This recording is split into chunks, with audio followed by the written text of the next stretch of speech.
မြန်မာလေးတို့ကလေကြကြံကြလို့ရှိရင်ရှောက်လည်းမလို့တဲ့သမီးကတော့အိမ်ရှိမှာပဲအုံးလက်မန်တက်လေးစောက်ပြီးတော့အင်ဒရီယာလေးပဲနေကောင်းမလားလို့စဉ်းစားနေရတာ အဲ့ဒါကောင်းတာပေါ့သမီးရဲ့ ဘယ်လောက်ယော်ပြရမှာလဲဘယ်လောက်လဲပြောတိတ်ကုန်တယ်ဟေးတောင်းမေးထားတယ် ဟေးဘုန်းတော်ဆိုတော့ဒီပေါ်ဘာတွေကြည့်ဘယ်လိုကြည့်သွားစပလွတ် မန်တက်ကိုဘေးယောက်ျားလေးမှလာရအောင်ပဲ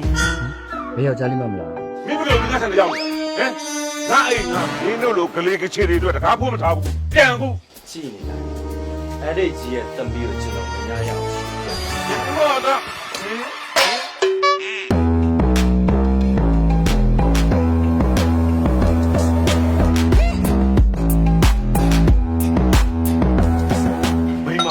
ဘယ်ကမိမလဲအန်ကယ်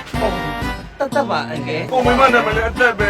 ထဲလေးလေတမီးတို့တငယ်ချင်းရှိရောက်လို့ရှိရင်နည်းနည်းပါးပါကိုကိုထဲအောင် ဘာဖြစ်လို့လဲ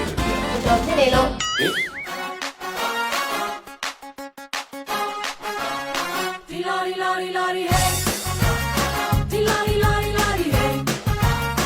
ဒီနှစ်တော့ကြံနဲ့ဘရောင်းနဲ့ရတော့အတူတူဖြစ်ပြီပေါ့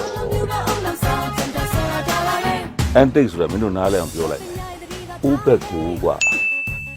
အန်ကယ်ကအဖေကိုထွက်မလာတော့တတ်ကအန်ကယ်ရှိရဲ့စီကိုလာရတာပေါ့